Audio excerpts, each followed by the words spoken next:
രാഹുൽ ഗാന്ധിയോട് അനാദരവ്. പ്രതിപക്ഷ നേതാവിന് ഇരിപ്പിടം നൽകിയത് 4-ാം നിരയിൽ.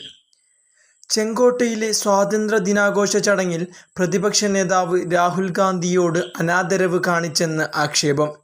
രാഹുൽ ഗാന്ധിക്ക് പിൻനിരയിൽ സീറ്റ് നൽകിയതാണ് വിമർശനത്തിന് ഇടയാക്കിയത്. പ്രതിപക്ഷ നേതാവിന് മുൻനിരയിൽ സീറ്റ് നൽകണമെന്നതാണ് പ്രോട്ടോകോൾ.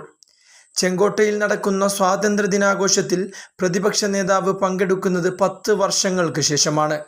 കുർത്തയും സ്യൂട്ടും ധരിച്ചാണ് രാഹുൽ ഗാന്ധി ലോക്സഭാ പ്രതിപക്ഷ നേതാവെന്ന നിലയിൽ ചെങ്കോട്ടയിലെ തൻ്റെ ആദ്യ സ്വാതന്ത്ര്യദിനാഘോഷത്തിന് എത്തിയത്.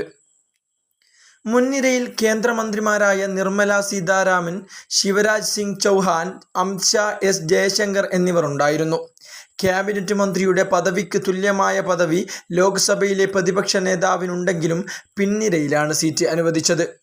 അടൽ ബിഹാരി വാജ്പേയിയുടെ കീഴിലുള്ള NDA ഭരണകാലത്ത് അന്ന് പ്രതിപക്ഷ നേതാവായിരുന്ന സോണിയാഗാന്ധിക്ക് 1-ാം നിരയിലാണ് സീറ്റ് അനുവദിച്ചിരുന്നത്.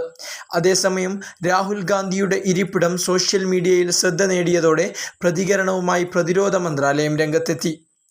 ഒളിമ്പിക്സ് മെഡൽ ജേതാക്കൾക്ക് മുൻനിരയിലെ സീറ്റുകൾ അനുവദിച്ചതിനാലാണ് രാഹുൽ ഗാന്ധിയെ പിന്നോട്ട് മാറ്റേണ്ടി വന്നതെന്നാണ് പ്രതിരോധ മന്ത്രാലയ വൃത്തങ്ങൾ വ്യക്തമാക്കുന്നത്. പ്രതിരോധ മന്ത്രാലയത്തിനാണ് ഇതിൻ്റെ ചുമതല. ഇക്കഴിഞ്ഞ ലോക്സഭാ തെരഞ്ഞെടുപ്പിൽ കോൺഗ്രസിന് 100-ലേറെ സീറ്റ് ലഭിച്ചതോടെയാണ് 10 വർഷം കാലിയായിരുന്ന പ്രതിപക്ഷ നേതാവ് പദവിക്ക് അവകാശിയായത്. 99 സീറ്റുകളാണ് ലഭിച്ചതെങ്കിലും സ്വതന്ത്രരായി മത്സരിച്ച ചില അംഗങ്ങൾ കോൺഗ്രസിനൊപ്പം ചേർന്നതോടെയാണ് 100 കടന്നത്. 2019-ൽ 52 സീറ്റുകളെ കോൺഗ്രസിന് നേടാനായുള്ളൂ. അതേസമയം സർക്കാരിൻ്റെ നടപടിക്കെതിരെ സമൂഹമാധ്യമങ്ങളിൽ രൂക്ഷ വിമർശനമാണ് ഉയരുന്നത്.